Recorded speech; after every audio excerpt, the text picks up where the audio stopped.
Meeting to order. We have 3 items on the agenda tonight. Not sure we'll get to all of them, but we'll give it a good college try, as they say. First off is the Walton Club lease. And I don't know, Mr. Flournoy, you want to Well, I'm surprised start with it's on there. that? I thought it would be on the regular agenda for approval. It's ready to go. We invited the Walton Club. It's not on there. It's not on there, right? I thought we had it on there at one time. Well, Just on the, It's how about we can vote to add it? just what I said the last meeting. The only changes where it's, well, it's a 10-year lease, so it's not different. The only change really is we have a legal description of the property that they're maintaining, that they already maintain. So there's nothing new. Okay. Larry, do you have anything to say? Since you're here? Well, I mean, you're not on the board, I know, right? But, I do not represent the board. yep, I've been told that. please go to the microphone. Can I say a few things? yeah. Yeah. Here, I do not represent the Walton board. I Right. represent the maintenance of the place. I've been taking care of it for 35 years. And I just haven't heard anything about the lease. No one seems to know what's going on. I don't know who's involved. I think you're involved with the lease. I haven't heard any news. Okay, so I invited the Walton Club to each meeting. Yes. I don't know who I'm talking to. It just says Walton Club on the email address. To the private meetings you have or these meetings? Well, no, we don't have any public. private meetings. Okay, all right, But to the property committee meetings. okay. And then I've been sending them copies of well, for example, the legal description that Melanie had written up, and a picture of the property before it got written up, for the red outline showing basically the area that you're already maintaining. We just now have a legal description of that. With a little variation because it just made it easier to write the description if you changed it just a tad. So we won't have a problem to know whose bridge it is or who's the No, waterway it's all just rights like it or was things like that. in the last lease. Yeah. I was just wondering about maybe a time frame about what you're thinking about on lease, because things taken into considerations when you're thinking about a 10-year or 25-year or however long you're thinking is to maintain a property. It takes a lot of forethought and we put a lot of money into, like the clubhouse needs a lot of work done to it, and they're kind of holding off waiting for the lease, and out on the golf courses always we're building new tees and improving the play and doing that. Those are long range projects that it takes. So when we delve into a project that we spend a lot of money on, that we want to know that we're going to be there for. Is that a link? That's my concern. Harris, I think. Well, I know, Larry, that you do not represent Walton Club. Yeah. But the fact is, we've invited Walton Club to several of our meetings over the Maybe I last should couple of represent months them, but- to review the lease, Yeah. to negotiate the lease if they had any terms they wish to negotiate, and they just haven't shown up. So when you say we need to talk about it, we've been talking to ourselves because there hasn't been anybody else to talk to. Yeah. So we're at the point now where we're coming to the end of the year. The current lease we're under ends at the end of this year. Right. Council needs to make a decision. We've invited the Walton Club on numerous occasions. They haven't appeared. They're not here tonight. Nobody's represented. They're not here tonight. So I did email someone just recently that Certainly we it should be in have. front of the council tonight. We're not speaking. I'm speaking to the Walton Club to the extent that they may be present somewhere, but they're not here tonight, and the council has to move ahead and make a decision. Council has not made the decision, is what you said. Council is going to make a decision. going We have to. to make a decision. Yeah, you have The to. lease expires at the end of this month. Right. So, Read your text message, Doug Reiner. Sorry, I had it on silent. Text message. Doug, So- Can't have it. Yeah, I mean, it's kind of Larry. frustrating for me too, Yeah. because Thank you. it's our livelihood, and it's a big deal. And So we do I have no idea why there's no Right. representation. You're correct, and yes, I agree with this text. So there's a couple of things, and I was waiting for John to be here as well to confirm this, that anything over a certain period of years on a lease, or maybe it doesn't even matter, but we still have to have 3 readings, and we have to have a public hearing. Anything more than 3 years. Anything, yes, I believe that's the Iowa State Code. So, I mean, we won't be able to approve it tonight, and so the conversation that I had today is that, yes, it will be if it moves to the agenda, we'll still have to have 3 readings. That I would assume, unless John says otherwise, that it would be, they would operate as usual, but it would be into the 1st of February before the new lease can be. Well, we don't need 3 readings. It's a resolution. We don't need 3 readings, but we do need to have somebody moving it onto our agenda. Then we have to have a notice in the newspaper under 364.7 that we're going to do something with a longer-term lease. And then we have a public hearing on the longer-term lease. We pass a resolution, and usually that means at least a couple meetings by the time you go through those hoops. Yeah. So right now, if we put it on the next agenda, we're going to have the lease run out. Now, that doesn't mean that you can't have a holding over on a lease. If we consent to that, we're not telling anybody they're done. Well, couldn't it appear on the January 2nd agenda, the public hearing and approval of the lease on the same meeting on January 2nd?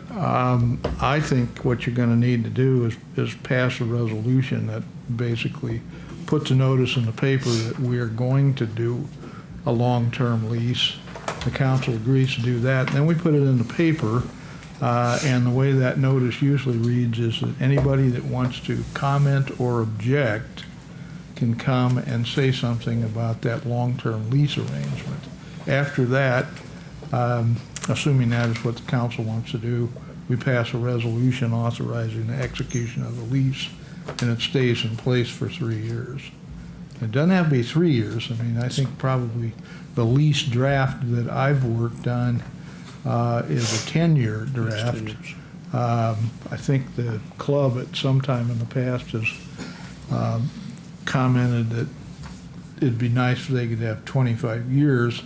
There has been one period where they had a 25-year lease, and I think they had a couple of 20-year leases. But 10-year lease is a relatively long-term lease in a municipal arrangement anymore. Plus, we've got, I guess we got some unfinished business out there that we're going to get done, hopefully within the next few months. And the club hasn't been in the middle of the controversy. But if there are some things that we learn out of the rest of that process, we may want to ask the club if they want to agree to some other things that we learn going forward yet. My personal watch on what's been going on since we got one kind of legal claim or another made 5 times is that it's probably not over yet. We still have part of the project to be built. We still have a bridge out there that hasn't been completely removed, even though it should be. And we still have this process that we're talking about here that's a piece of the action with the club.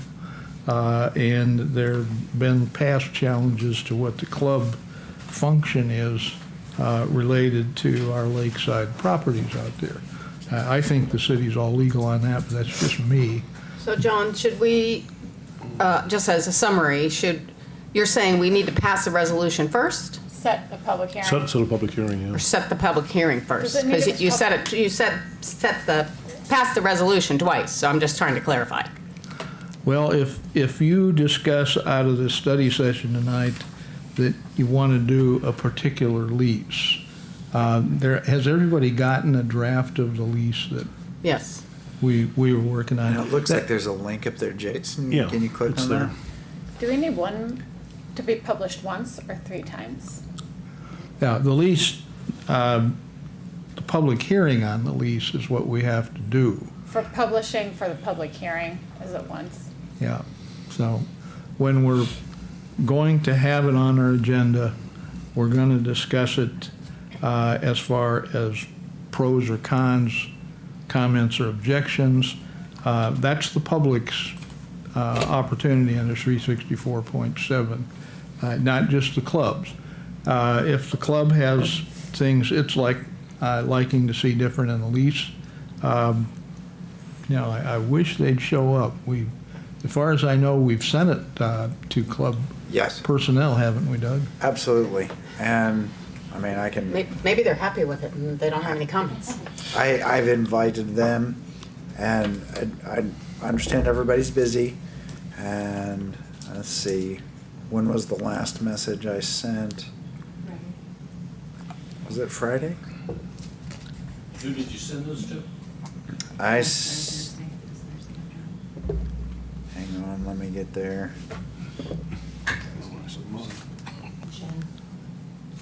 Maybe I can search it.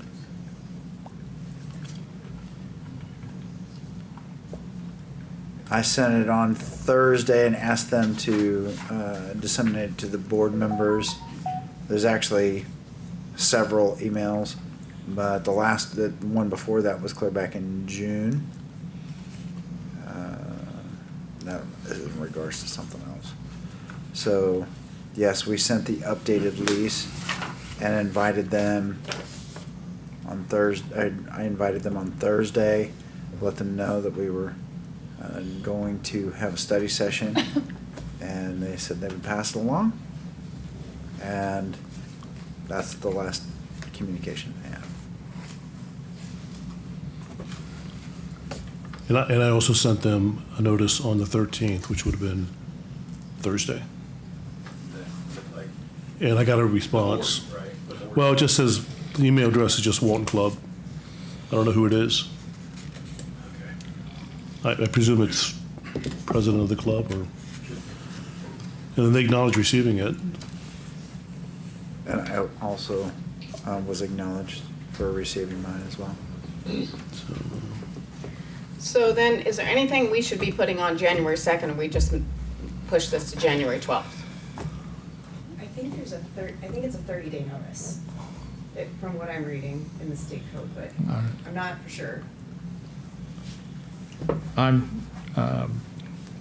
used to 20-day notices. Okay, all right, but it has like different values and different populations. There's an if this, but Yeah, not that, and yeah. so the smallest is 10 days and the largest is 30 days, so I would say don't plan on it on the 2nd. Okay, so let's make sure we get it on the agenda for the 12th then. The public hearing, correct? You should be able to do both in the same day. Well, you- Public hearing and the resolution. to Yeah, we can do the notice. resolution after we have the public hearing. Okay. assuming- Just need a 30-day notice for the public hearing. Because Okay. the council would be able to instruct me to make changes to the lease and still pass it. Okay.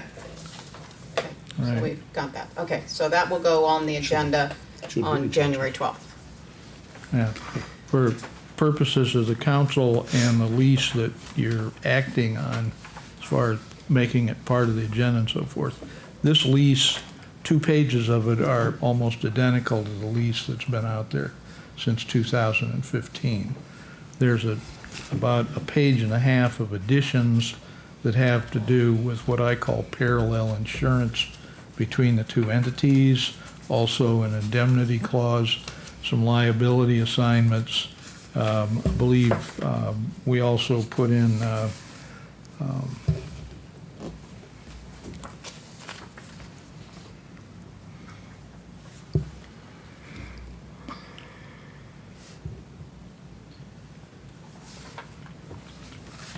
well, I put something in about a restriction on mechanics liens being allowed or permitted.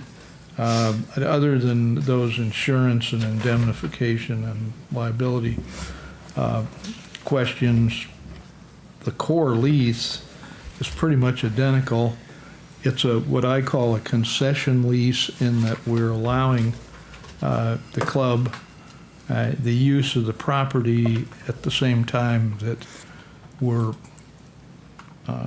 acting on an expectation of the club to do something for us. Our city administrator researched a neighboring town that has a concession arrangement.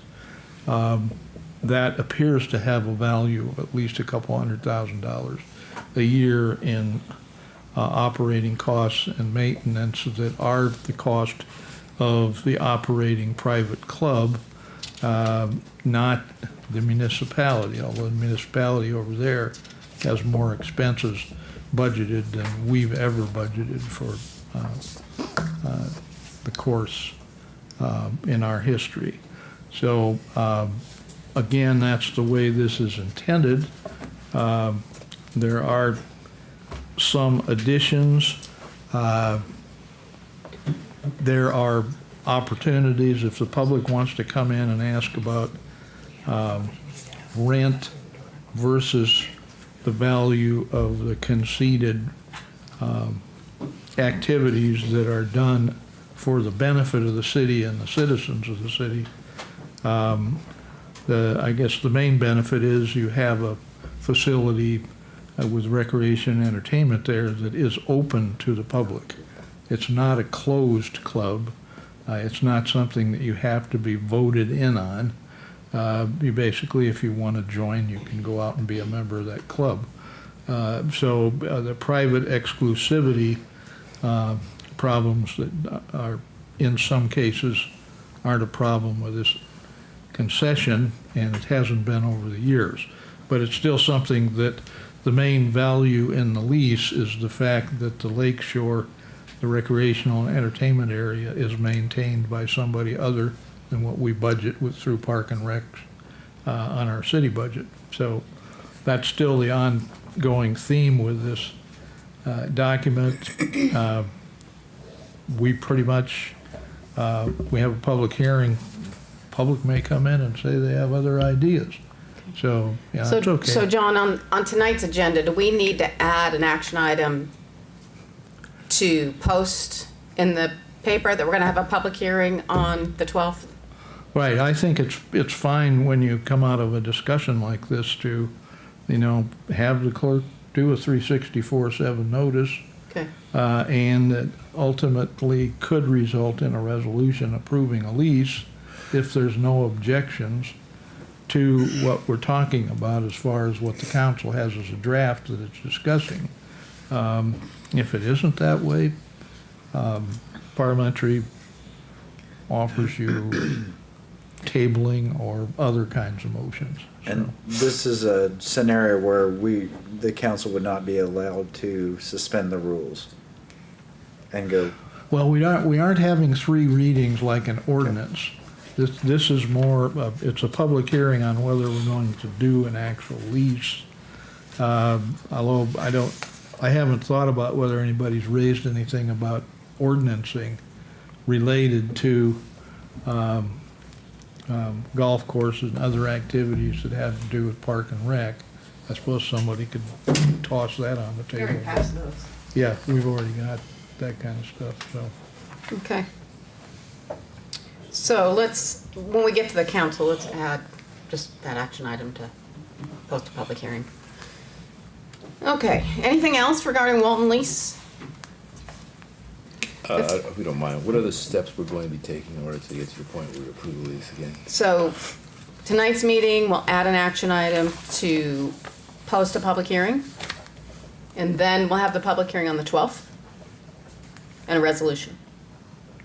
And the resolution will be at that point to possibly approve a lease, is that correct? Yes. On the 12th? Yeah. That's the way I understand it. Everybody's on the same page? Okay. Yes, Melanie. So as Doug Reinert mentioned, there would be a couple changes that he would like to make, and specifically would be the legal description. What is attached in here is my very rough draft. The last page of what is attached is what I have drawn out for an outline of what would be the lease area that I've sent to Jason at French-Reneker to fix the legal description, make it better. So you're going to include the outlot that has Long 9, the outlot that is Lot 6 that has the clubhouse, the area around the club shed, or the cart shed, but not extending all the way down to Walton Road because it's actually all one parcel. And then of course the greens, and the access to the greens. The one thing that I want to point out that's different than years before is I have included the area around the pump house near the dam as part of the leased area, since that is, right now, the pump house is on city property. Just want to point it out what's different from years before. The one other attachment besides Melanie's meets and bounds description is, I would suggest you also include your aerial map. It's pretty understandable. Okay.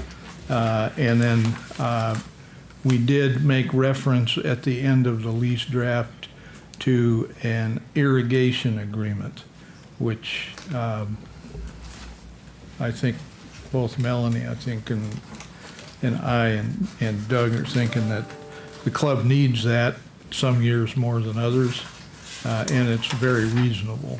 So. And we were talking about any ordinances related to the use of the course, those were passed, I don't know, the last reading was a couple meetings ago. And so included in that is that no one can draw from any of the reservoirs without city permission. So incorporating the already existing irrigation agreement into this lease will be good assurance for the club that they can continue doing that despite the changes to our ordinance. So. One other question. On page 2, it talks about the liability insurance, and there's no numbers in there. Had you Yeah, guys and that's one of the things decided? we were hoping that club would show up and we could bounce that back and forth as far Okay. as what, you know, Okay, so our we'll have to- liability coverage on the city's table is, it's gonna overwhelm anything the club can buy separately, so. Let's try to During find that out. question, there'll be some insurance. Okay. Doug, do you think you can call Jen Stever and ask her about that? Yes, ma'am. What paragraph? B? It's B, liability insurance. See what they currently have and see if that's sufficient. We can talk about that. Okay. Okay. I mean, is Jen still president? Do we know? That's who I've been communicating with. Okay. Alrighty. Okay, so I know we're not gonna have time now to do all these others, but we can quickly talk about the downtown zoning ordinance. Yeah, so with the Main Street designation that we received and having a director in charge, and then thinking about some changes that are happening downtown, it just got me thinking about all of the dilapidated and empty buildings that we have that aren't currently being actively, trying to be leased. And so I just thought this would be a great starting point to, really focus on economic development. In the comprehensive plan, in the Fairfield Forever plan, 56%, which was the highest percentage of total responses, was more retail, shopping, and entertainment businesses in the downtown area. So clearly there's a need for it and a want for it from the residents of the city.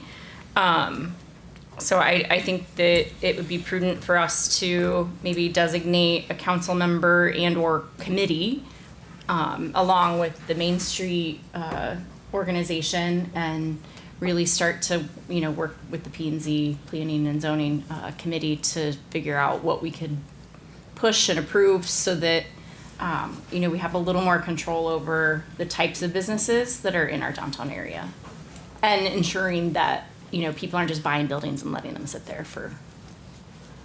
Jill, do you know, does the state have any guidelines for that particular issue? If you have an answer, can you come to the microphone? Hi. So we've had a couple of conversations. They do have some guidelines, and it's really more a conversation about, is this ordinances or is this incentives, and what's the best way to go about that. So we really appreciate you bringing it up, Terry, and yeah, we're hoping to just be a part of that conversation. Yes. I'm curious about incentives, because that was something that I was thinking about, if there are ways to incentivize building owners to rent to retail spaces or more, I guess, desirable businesses or something? Like, do they get like tax breaks, or what are some of the incentives that you've seen? Well, I spoke with Jim Thompson, and he said that he had been down and spoken with City Council and done a presentation about incentives that I was not a part of. It's been a few months back. Do you remember that, Connie? Oh, barely. Okay. And so I have the recording. I was planning to watch that before this meeting, but he has offered to come back and kind of go do a deeper dive on that if we want to go that route, opposed to doing ordinances offering some incentives. Okay. Do you think it'd Well- be prudent to refer it to economic development? Yeah, that makes sense to me. Yeah. Okay.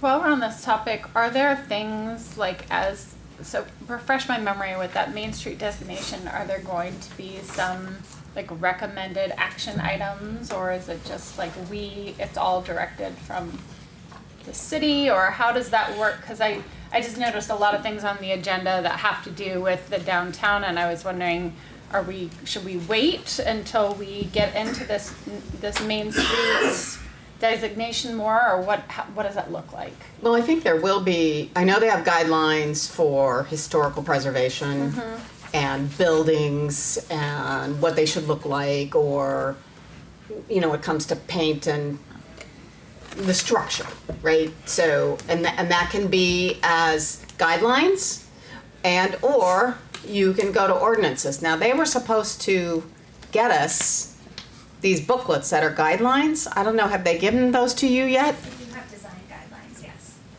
You don't have them with you? Okay, because, we were supposed to have those a couple months ago after they were here so that the council could start looking at those. So if you can get those to us so we can get those to them, we'll put them in their mailboxes. If you can, deliver them as soon as you can. So, and then we'll get those in their mailboxes. I feel like some of that would be really helpful in guiding even some of the items that are on the agenda tonight, Yeah. like if we're going to really be going down this path, and maybe we're putting the cart before the horse by doing things that, we haven't even, I guess, thought about or gotten guidance on. Yeah. But- Okay, good question. Okay. Well, we just have a couple minutes, so hey Deb, let's put the casino option discussion, we'll push that forward to the next meeting. And let's just take a couple minute break, and we'll start our regular meeting here in a couple minutes. So, let's see, do we have any?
I'm going to call the meeting to order because it is 7 o'clock. Please call the roll. Thompson? Yes. Toohill? Yes. Esti? Yes. Flournoy? Yes. Gandy? Yes. Kness? Yes. Rowe? Yes. Great, thank you. Council, we would like to add one thing to the agenda, which we just talked about, adding an action item to post the public hearing regarding the Walton Club lease.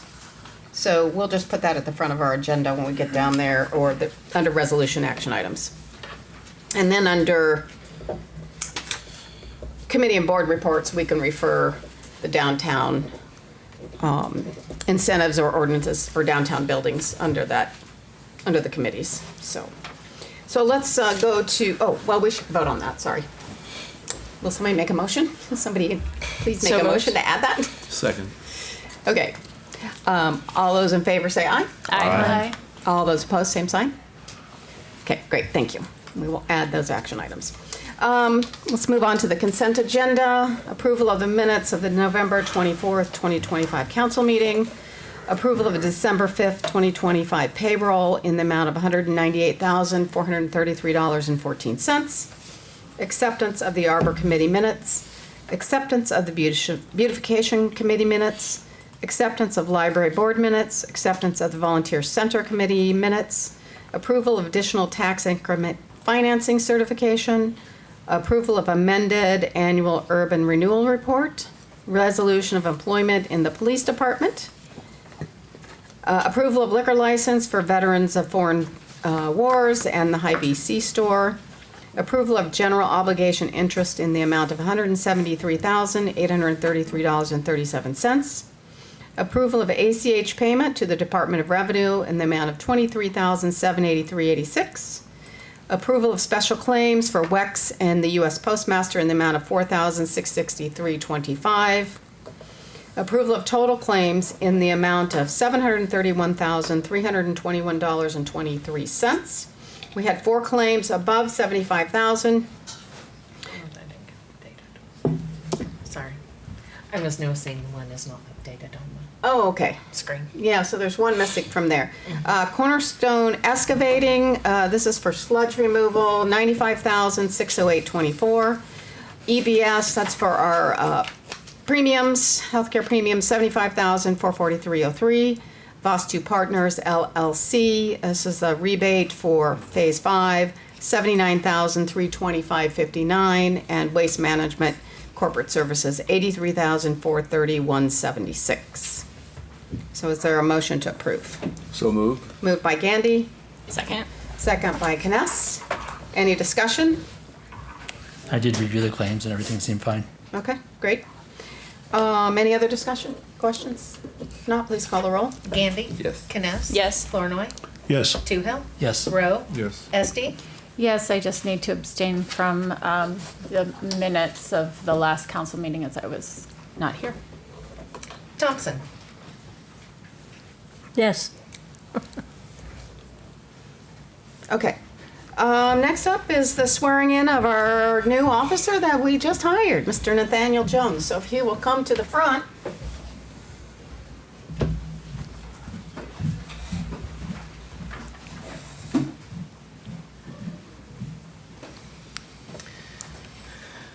The party's out there.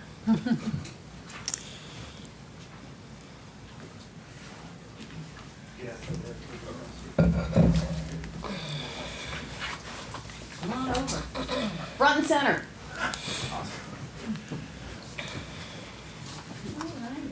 This is all your family. We'll let you introduce them pretty soon.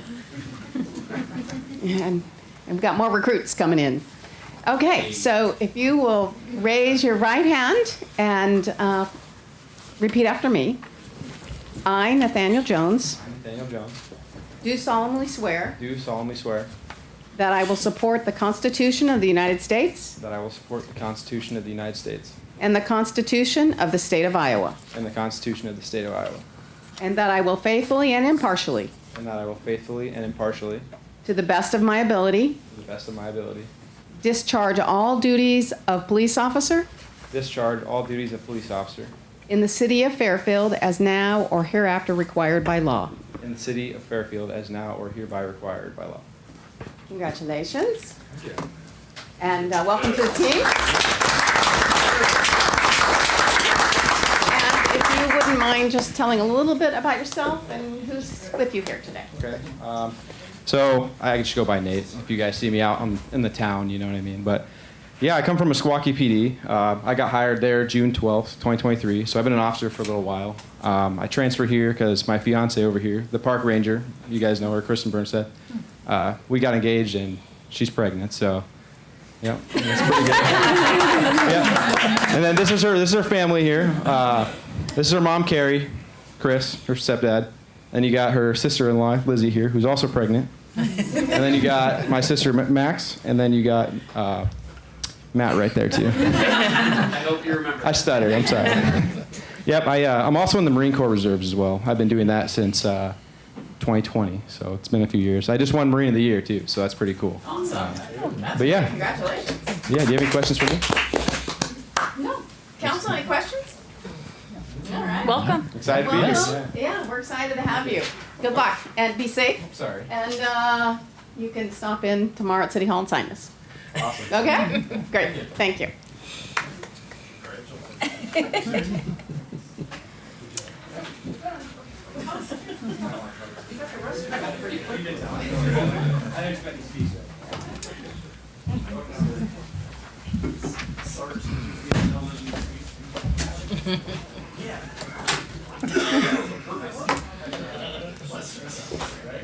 News we usually don't get in on. Yeah. That's all right. All righty. Yeah, heard a lot about them. Okay, we will move on to public forum and appearances. First up is Deb Williamson with the Beautification Commission for annual report and recommendations. Thank you. Juggle these technical toys here. Where's Jason? Actually, want to go. No. It was supposed to do this fancy fade in. We'll just go with the regular old stuff here.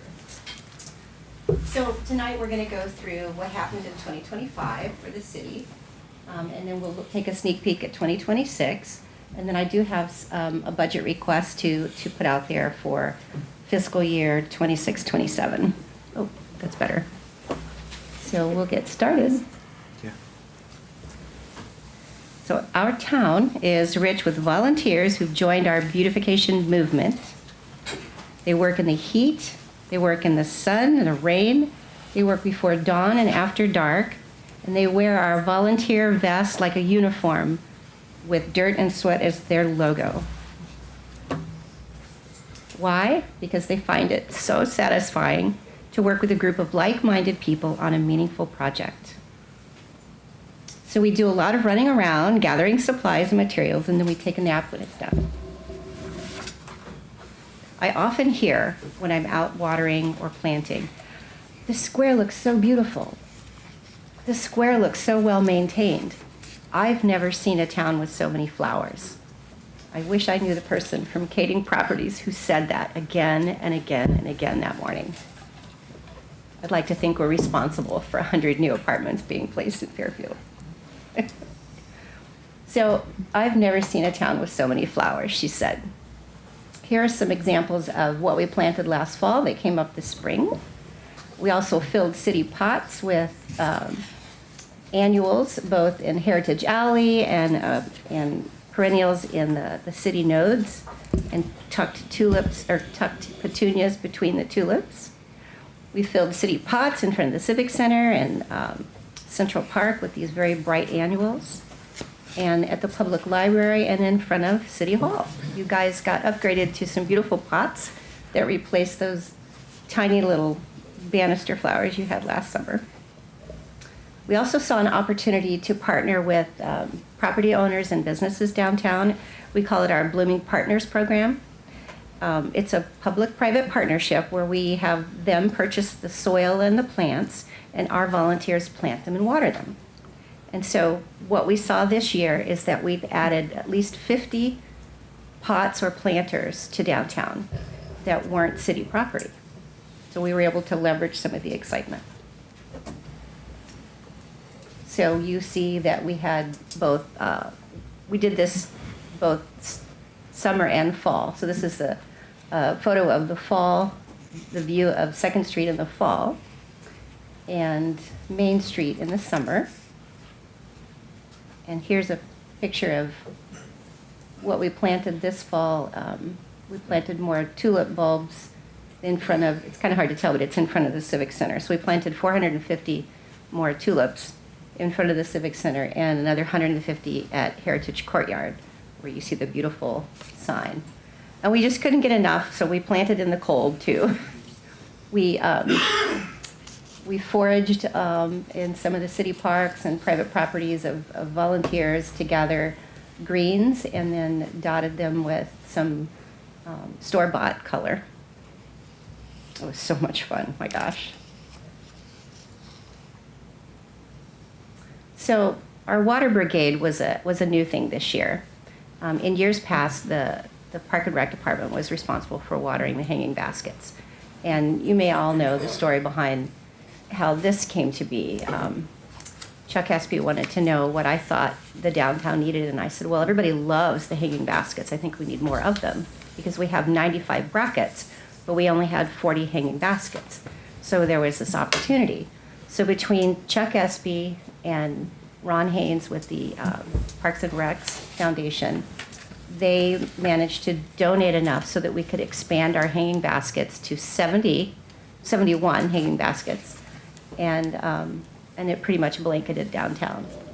And the Gator, the Greenmobile, is what we use to drive around with a big water tank and water all the extra baskets, because having that many more baskets would have become quite a burden on the city. And so we decided that we would take it over for them, saving them time. Flowers aren't the only thing that grow in Fairfield. So this is usually what Fairfield looks like in downtown in the summer. Weeds in every crack, it's not welcoming, it's embarrassing, and the alleys and the parking lots look even worse. Well, as you know, Bob Ferguson was determined to solve this problem. His mission impossible was to eliminate weeds in a 9-block area. So Bob did several things. He donated a couple of heavy-duty backpack sprayers that he could walk around and just spray vinegar on the weeds to kill them. And then the volunteers went around and scraped and dug and scooped up all of the weeds. They not only cleaned up the sidewalks, they attacked the alleys, they attacked the overgrown parking lots. And this work didn't go unnoticed. It actually became contagious. Private businesses joined in and began paying our volunteers to clean up their lots and to do, some of the work that they realized had been had been neglected. And there we have our results. Our weed team warriors spent more than 200 hours attacking, scraping, digging, sweeping, hauling, not only to eliminate weeds, but they scooped up 3 tons of sand and dirt from the gutters. They killed it. Amazing. So in addition to maintaining public spaces, we also did a few little extra things, like the blooming partners, but we also partnered in other ways. Like we approached businesses and said, hey, how would you like us to fill in the blank? So we painted the new India Cafe sign, planted dahlias in the India Cafe's parking lot. We orchestrated the upgrade of some downtown entrance doorways and some facade improvements, coordinating the rental of a boom lift. Normally they're very expensive, and so we were able to negotiate a shared price with several property owners, and they got to share the boom lift for the day. And they were able to get a lot done just in one day. And then we were attacked. We were attacked with aphids. Aphids are these tiny little bugs that first show up on milkweed. And we have a lot of milkweed downtown. And aphids are actually a problem in greenhouses. It's not like it's just us or in our milkweed. But once you find them in the milkweed, you really have to hurry and kill them. remove the milkweed, kill the aphids, and then if you don't, they're going to infest the hanging baskets. Like 2 years ago, they did that, and so this was happening this last summer as well. So we researched what to do, and according to Google, ladybugs eat 5,000 aphids in a lifetime. So we got thousands of ladybugs and released them. And this is what it looks like. We put a little honey on the rock, and we sprayed the plants down to get them nice and wet. And we did this at sunset because ladybugs are sleepy and they're just looking for a place to go to bed. So we made them a nice house, and the ladybugs stayed in the nodes for a while, but they also went around town. And I was talking to Terry at Oakwood Nursery, and she said, you know, this year we had so many ladybugs at our nursery. I said, those are my ladybugs. So unfortunately, that process wasn't all that was needed. We also had to spray insecticide on the hanging baskets, and that was a very nasty task. Those products were donated by Soil Technology, so at least it wasn't like an unforeseen expense. We also dusted diatomaceous earth, which is crushed shells. We dusted that all over ant farms and all over the plants in hopes of killing, but it wasn't enough. We still lost the battle. The aphids still infested the hanging baskets, and they had to come down several weeks early. So next year we're going to get a really super early start. We're going to, like, as soon as the snow is melting, we're going to be out there with the diatomaceous earth and going to get the ant farms while the aphids are just waking from hibernation. So the ladybug release was done during the art walk, and that was very popular. Another popular event is where we go to the art walk. We usually have a booth, and we're usually showing our projects and trying to recruit volunteers and stuff like that. And one thing that's very popular is a garden rock painting activity, and it's free for the littles, and they get to paint their rock and take their rock home as a souvenir.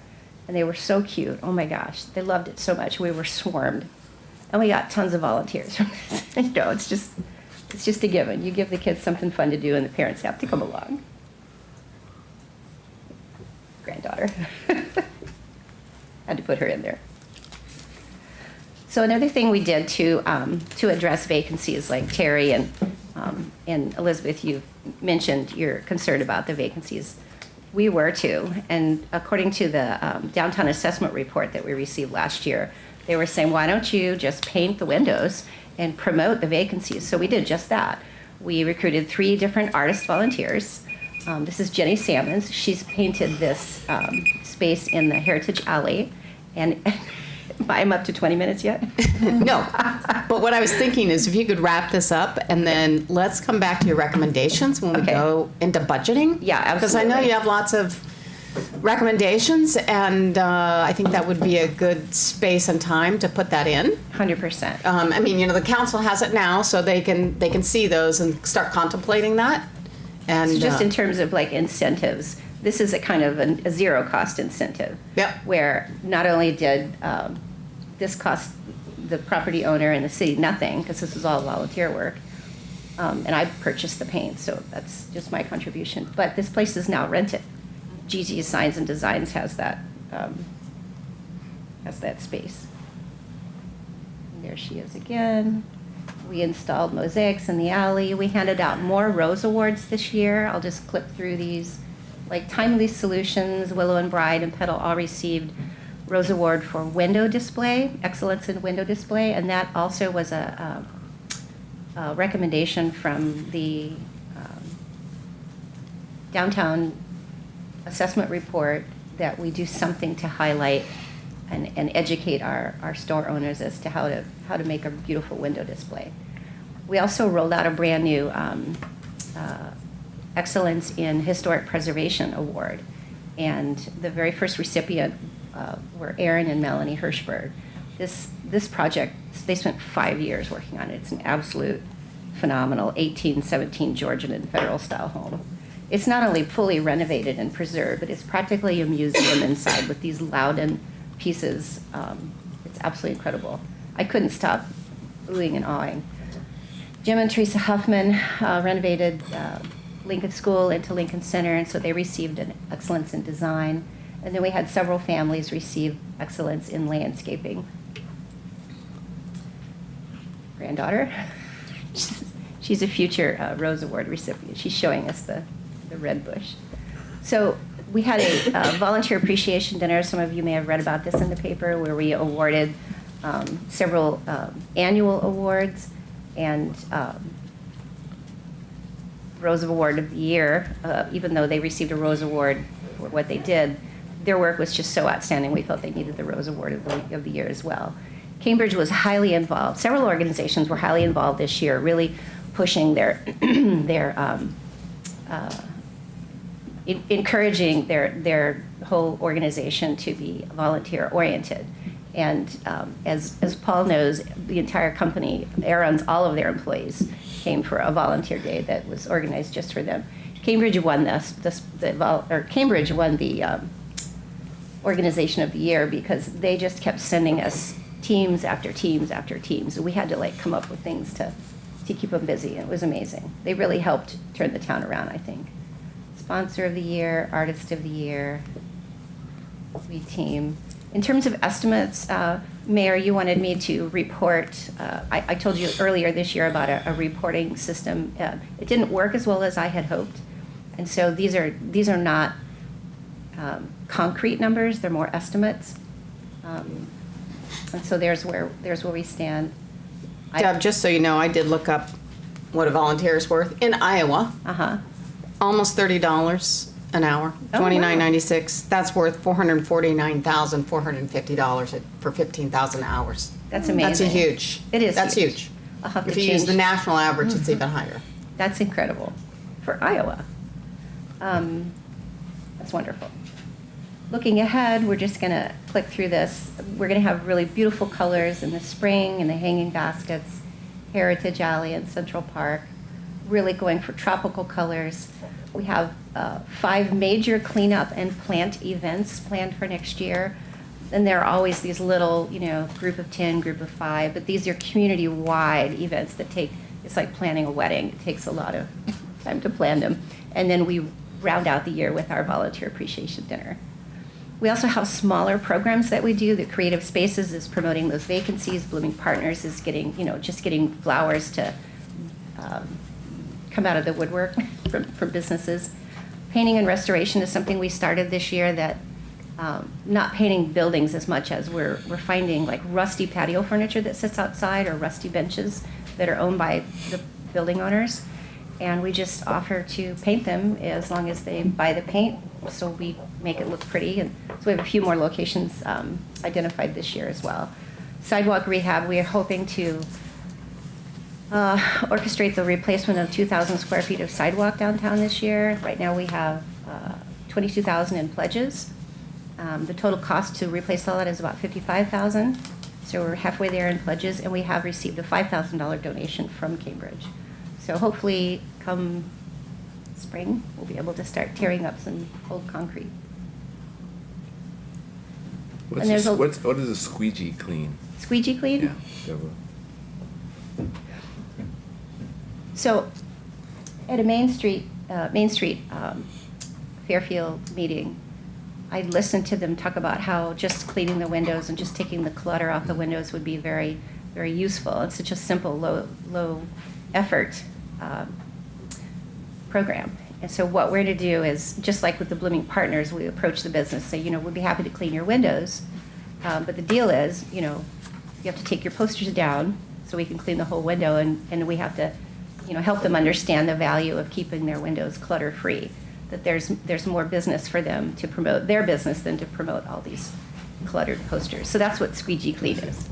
So basically, we're also going to be sort of cultivating this sense of, oh, we should keep our windows clean, because then it'll be on them. We're not going to just continuously clean their windows. So calling it Squeegee Clean. Then we have big projects like landscaping the roundabout. I know Melanie is working really hard on getting the information she needs from DOT, and I understand there's still some work that needs to be done to look into putting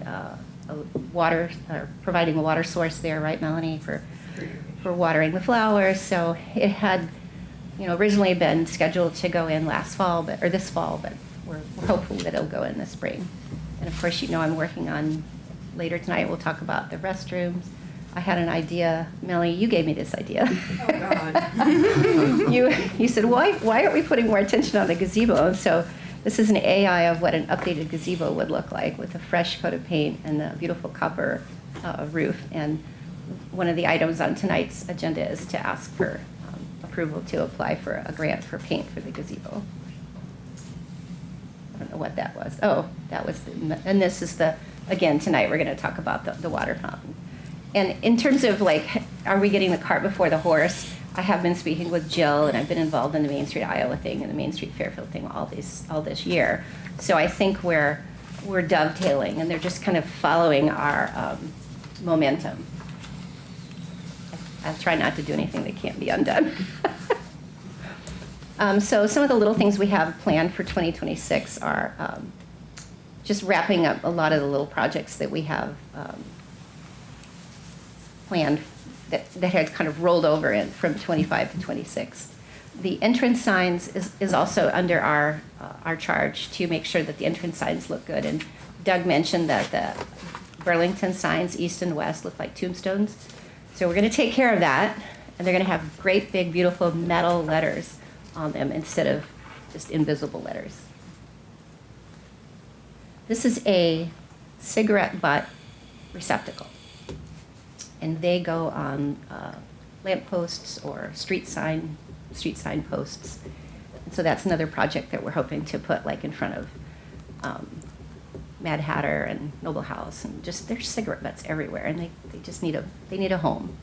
And all of this gets recycled, and we could put our logo on it. So it's a really positive way of dealing with cigarette butts downtown. And then we'll talk later this evening about recommendations. And again, Terry, this is, we're just thinking along the same lines, like what are we going to do to incentivize the downtown zoning? So I had some thoughts on that. And I'll just skip through that. Sorry, guys, I really took up a lot of time. This was the budget from 25-26. We always have all of our expenses, the lion's share of our expenses are in the spring when we purchase our plants and plant them. And then the in-kind contributions. So Connie, you said $30 an hour for Yep. volunteer? Mm-hmm. Oh, so I was factoring $10 an hour. So, yeah. And then we also have, this is the first time I put any kind of in-kind contributions together. And so this isn't something I could like put in an application, but it's just sort of food for thought. Some of the numbers are concrete, like the appreciation dinner and the gator and the hanging baskets, but some of it are guesstimates. And so, wow, so we're talking like $500,000, and that's amazing. Yep. And then what I'm hoping to request for 26-27 is slightly more than we received last year. And part of that is that I'd like to finish patio lights in Heritage Alley. This coming spring, we'll be installing just half of the lights in half the alley, and we want to carry it all the way through to the courthouse. And we're going to need another semi of mulch, so that's why the first line is so high. All right, that's it. Great. Thanks for your time, guys. Thank you. I want to give you a round of applause for all the volunteers. They've done an amazing job, and it's incredible It is. how It's an amazing things town. came together this year Yes. in many different ways. And so we want to thank everybody who was involved. It was really, really amazing. Something's in the water. I don't know what it is. Yeah, right? That's all great. And we look forward to 2026. Okay, next up is Seth Miller and I think Marg. Yes? Marg? One for each.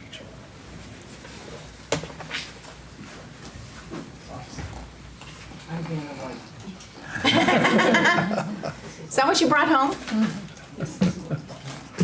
Good evening. My name's Seth Miller. I know several of you. Long-time Jefferson County resident and president and general counsel out at Cambridge. We're here to report tonight on our recent trip over to Vietnam. So thank you for the opportunity to share our experience as one of the top 7 intelligent communities in the world, and for allowing us to represent our community at the recent Top 7 Intelligent Communities Global Forum in Vietnam. A little background for you, because surprisingly, even to me, I didn't know about this till about 2 months ago. The Intelligent Community Forum, we refer to it as ICF, is a global network of cities and regions with a think tank at its center. Its mission is to help communities in the digital age find a new path to economic development and community growth, one that creates inclusive prosperity, tackles social challenges, and enriches quality of life. ICF specifically promotes collaboration of government, education, and business to identify needs and to strategize together to meet them. The goal is to attract young families, retain talent, support local business, stabilize the tax base, and strengthen our resilience in a rapidly shifting economic and social landscape. At the summit in Vietnam, Fairfield was acknowledged as a model of innovation, community building, sustainability, and collaborative civic leadership. When we received this award, we had a picture of our 4 delegates up there. I don't know if we can pull that picture up. So on the left, representing MIU, was Nahom Abagazi. Next to him is Bob Ferguson, chair-elect from city government for the council. We have Mark Dwyer from the nonprofit sector, and I was there on behalf of the local businesses on behalf of Cambridge. Our diverse delegation representing education, local government, business, and environmental stewardship showed that Fairfield's strength is shared across sectors. We are proud to present this award as a token of Fairfield's progress and success, and hope city leadership will find a prominent place to display it in City Hall. This accolade and continued effort belong to the whole community: city, business, leaders, nonprofits, educational partners, and residents. We have 2 requests tonight. The first is for the council to authorize the payment for the Intelligent Community Forum auditor's expenses of $500 as agreed to participate in the Top 7 competition. Bob Ferguson already submitted the invoice for that. We also want to reassure the public that no tax dollars were spent on our trip. Let's say it wasn't cheap. Yet the city has and will continue to receive benefits from our achievement as a Top 7 community. So it seems appropriate that the city reimburse this modest expense to ICF, the organization. Our second request, and this is the fun part, is for the council at its earliest convenience to set a time for us to have a conversation, not just a report, about concrete takeaways from the conference. We want to share what Fairfield can directly replicate, what we can adapt from other cities are doing, and where we can strengthen our competitive position to hopefully achieve the top #1 intelligent community next year. With that conversation, we hope to co-create a direction with you that aligns with Fairfield's needs and ambitions for 2026. And you can mark your calendar in October next year. You will not have to travel to Vietnam. The award ceremony will be held in Columbus, Ohio next year. Oh, wow. So that is just a short drive away. I'm just kind of speaking off the cuff here, but it was really amazing. 6 other communities from around the world, from Brazil, from Spain, from Turkey, 2 from Canada, and another one from Ohio, were all present there. And they brought business leaders, elected officials. The mayor of Bursa, Turkey was there. The mayor of Acai, Brazil was there. And it's really just a great forum to come together and see what other communities have been very successful at. And Acai, Brazil is only a town of 15,000 people, very similar to Fairfield. Compared to Bursa and the suburb of Madrid, we have 1 million people that are competing for these. Unfortunately, we got beat by our neighbors to the north. Canada took home the top position this year, but we learned a lot. We'd really like to bring a lot of ideas back here. As the largest employer in Jefferson County, I think we're really interested in helping the community thrive.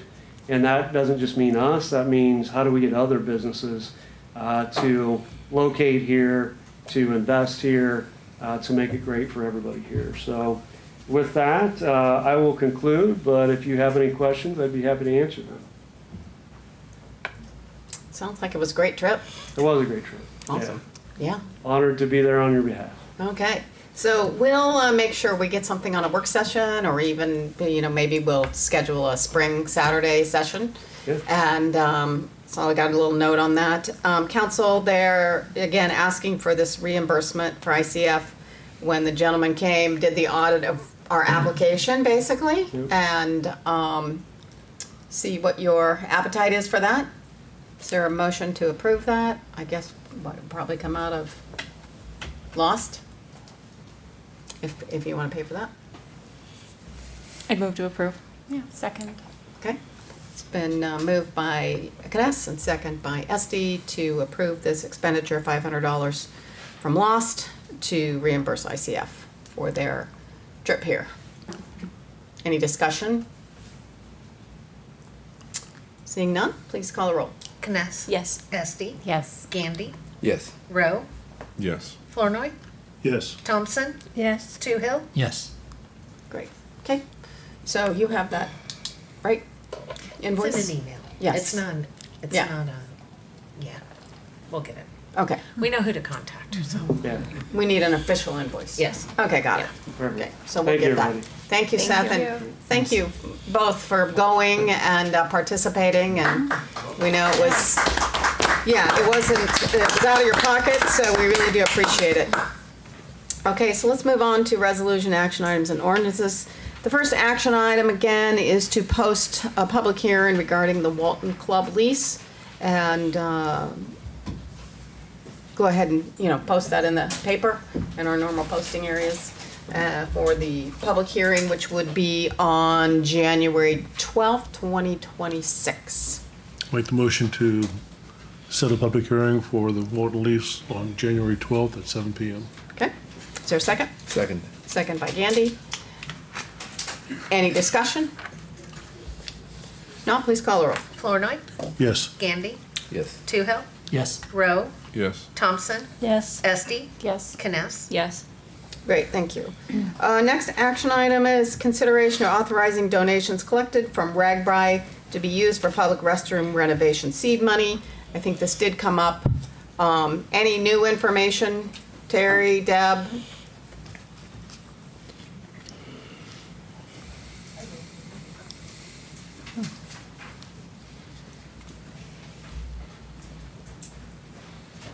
So I reached out to Terry so that I could find out if the committee, her committee would vote unanimously, or not, would vote to approve the use of these funds, and they have.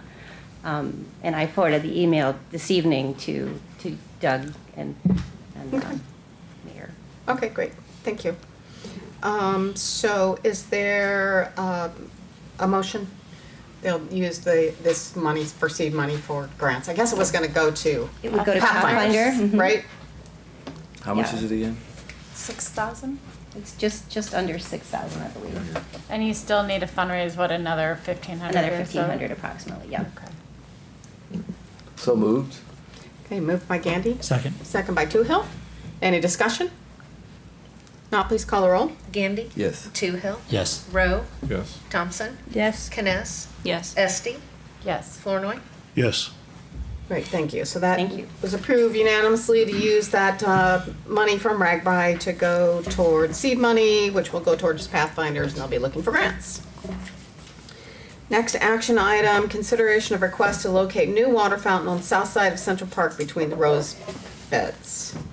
Property committee minutes were just attached. We never discussed this option because it came up after the initial discussions. So when we were meeting, when the property committee was meeting, we had some discussion about the rose garden. I didn't know how our commissioners were going to feel about it.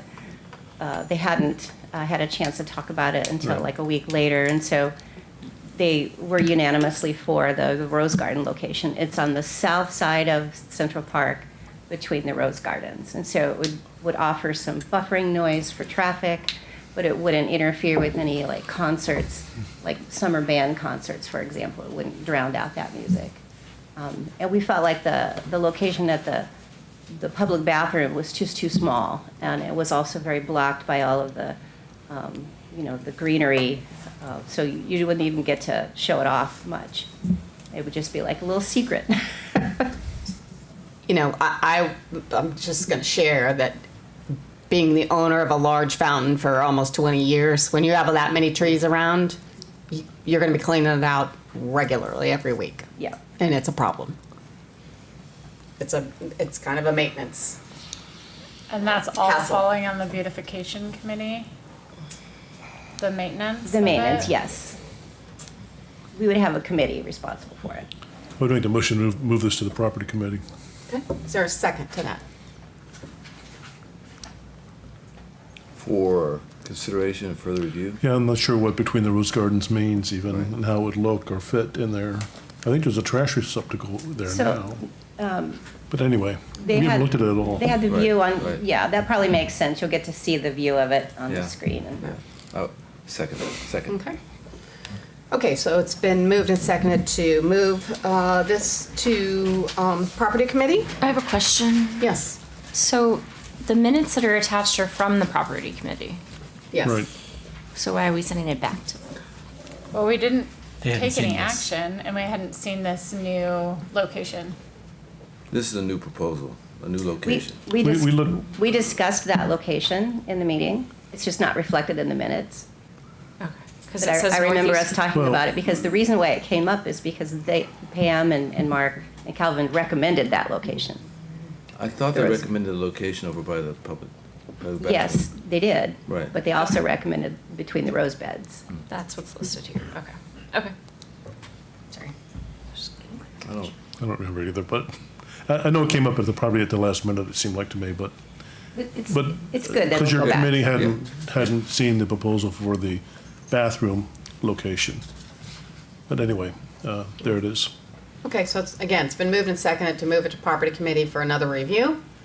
Any discussion on that? All those in favor say aye. Aye. All those opposed, same sign. Okay, we're gonna move that to the property committee and go over it one more time. Okay, next action item, consideration of request to apply for Paint Iowa Beautiful grant to update the Central Park gazebo. I think Deb's already talked about it. I think, yeah. Were these, just going back to the Main Street designation again, with the colors and everything, was that something that's already in keeping with their recommendations or any? In terms of a style or a color palette, that would be something that we would look for their input. The picture's not the goal, right? The picture's just an AI. It's not like the this goal is this of is your- what right. And so, for example, I reached out to the green building supply owners who are sort of experts in historic restoration and colors and historically accurate colors to get a sense of, and they would be willing to help with the color of the paint. So And then this would be just mostly the columns and the ceiling? right, just everything that's paintable. Yeah. And this is just for the paint. If we're going to do a full gazebo remodel and give it lots of, star power with a copper roof and all that, then I'll come back with other requests. Who is the granting agency? I think it's Diamond, is it Diamond Vogel, Jill? Does that ring a Is bell? it private? No, it's the state of Iowa. Statewide nonprofit. Okay. Does it require a match? It does not. And it just covers paint. It doesn't cover labor or any other And materials. does the city have to be the applicant? Yes. So we need to And prove it has to go in a public facility. Yeah. It can't be private. Really? I thought they could do private. That's interesting. Well, I'll make a motion to Okay. allow the city to apply for that grant. Yeah. Okay, boom, moved by Flournoy. Is there a second? Second. Second by Kness. Any further discussion? I mean, it is a grant. There's no Yeah. financial. Right, No it's not a match match, required. it's a grant, and It's a they, grant for paint. they're just like, you just basically give them your, like, what's your project? You have to take before and after pictures. And it doesn't have to be the city. It's Tell 'em. nonprofits, public and private entities are eligible to apply. Oh, okay. It Thank just you. has to be like a public But project. Yeah, beautification's not a nonprofit, I don't think, so Yeah, so The- the city would be the the applicant. best for the This city to case. do it. Yeah. It's, projects that keep up the appearance of public-facing buildings and facilities and parks in Iowa. So, public facing could still be private, but, I see. Yeah, that's what I was thinking, because, Okay. anyway. Any further discussion? Call the roll, please. Flournoy, Yes. Kness, Yes. Toohill, Yes. Rowe, Yes. Gandy, Yes. Thompson, Yes. sorry, and Esty. Yes. Okay. No, I was just wondering, I was thinking, are we gonna see like what is gonna be painted before it's actually, you're just applying for the We grant should now do- and the we should design approve the it. color scheme they don't- before they do it. The grant application doesn't ask me For what design or color. anything It like just that. wants to know what the structure is and how many Yes. gallons I need. So then, yes. It's like the shortest application. Paragraph. Dude, you're concerned we're not going to approve a grant and one day walk down to the square and we see it's painted. Yeah. We should approve. That's the not going to color- happen. The city should approve the color scheme. I believe that's going to be the process. Yeah. Yeah. Okay, so let's move on to the next one. Next action item, consideration of request to launch Friends of Fairfield Beautification membership program. Hopefully you guys got some notes to read on that. Where do the funds run through? They run through our website and the payout goes to the city general fund. And it's tagged as a beautification revenue. Pretty amazing. John? What do you think about that, Rebecca? So I John, think we've had the auditor about this before for possibly the museum or FMC. I thought we had a question about, no? I feel like we've had this conversation with the auditor before. That's an issue. He doesn't like electronic donations like that. They want It- checks. Well, and I would think, honestly, Checks are if out of people date. are gonna Yes. be making donations, they're gonna want it to be tax deductible, so why not run it through the Parks and Rec Foundation or something? Right. Yeah, it might be a better place. It's still be tax deductible to the city. Right, but not to the person giving the money. They're the ones that are gonna want it to be tax deductible. You're gonna No, it would be. incentivize Under, to the city? that's how we did the sustainability coordinator position. Private donations We'd went somehow through have to chapter track 70, is it? Send out letters. that. If it's for Yeah, you're right on the chapter, Doug. It's 170A 170. that gets you on the donation to a division of government versus a private nonprofit corporation, which is any of the 501Cs. Which would be the Park and Rec But there is, Foundation. yeah, Park and Rec's an example of something that's part of 170A. and John, I recall you said that donations could be accepted, could be donated online, that there's nothing. Well, you can. In fact, right now, it's kind of a gray area. I just went to 3 days of tax school, and I don't think they know what they're doing. It's kind of amazing to me in this day and age that we can't have something that basic set up in a safe, encrypted process. And if I may, counsel, if you look at this, it's not a one-time donation, it's a monthly Right. membership. Right. So that could pose some problems. Would you agree, John? Well, yeah, the mechanics aren't, I guess the way to characterize it is they're not real clear in the regs right now, and they're changing the regs, so they want people everywhere to participate electronically. Then they don't have very good regs, and some of them say that they have up to 640 days to publish something. So that doesn't help us very much for answering your question right now, but Do you it's want me? coming. Do you want me to reach out to some other community that's doing this, or Is this through a particular business that would be No, so picture our website with a donate page that says Friends of Family Beautification membership. You can donate $5 a month, and then you click on Donate Now, and it takes you to what you would subscribe to, a recurring $5 a month expense.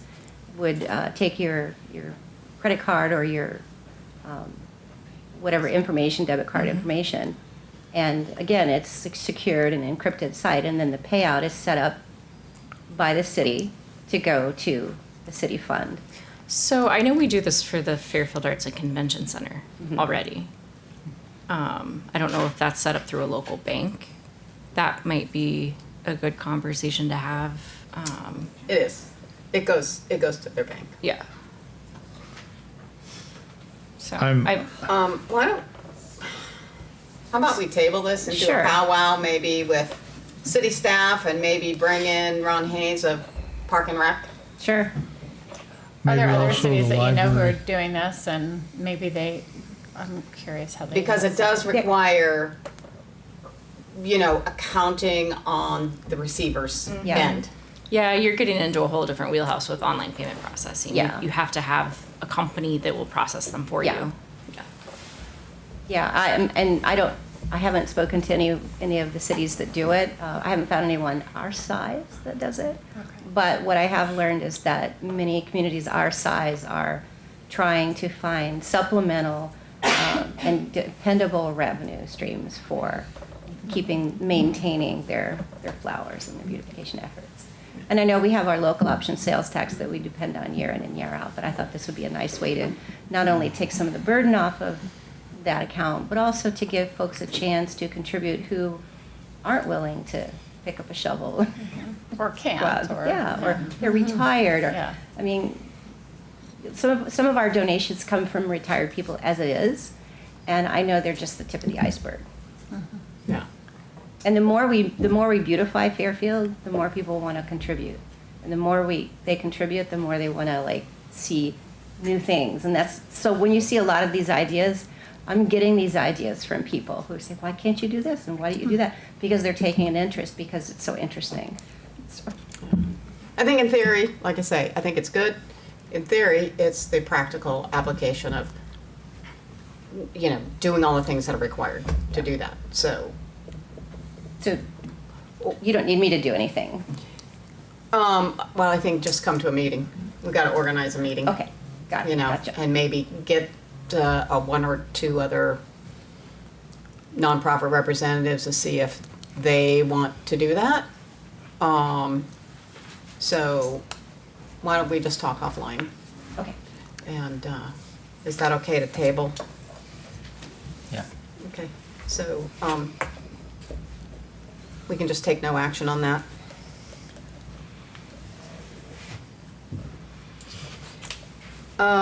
Consideration of request to apply for Fairfield Park and Recreation Foundation grant? So yes, this would be a request to apply for a grant for $3,000 approximately for another 20 hanging baskets. These would not be the same size as the ones we have out there. Currently we have 22-inch baskets, and I don't know if you've ever noticed that some of them scrape up against the speed limit sign, or they scrape up against traffic signs, and they cut up the flowers. So if we purchased an additional 20 hanging baskets, just the 16-inch size, they would fit nicely on those brackets and wouldn't tear up the flowers. And it would also fill out the rest of our empty brackets in downtown. So we'd see 2nd Street with hanging baskets, Briggs would get hanging baskets, the rest of Broadway all the way down to Blue Rose would have hanging baskets. And this is something that I think Park and Rec Foundation is interested in doing.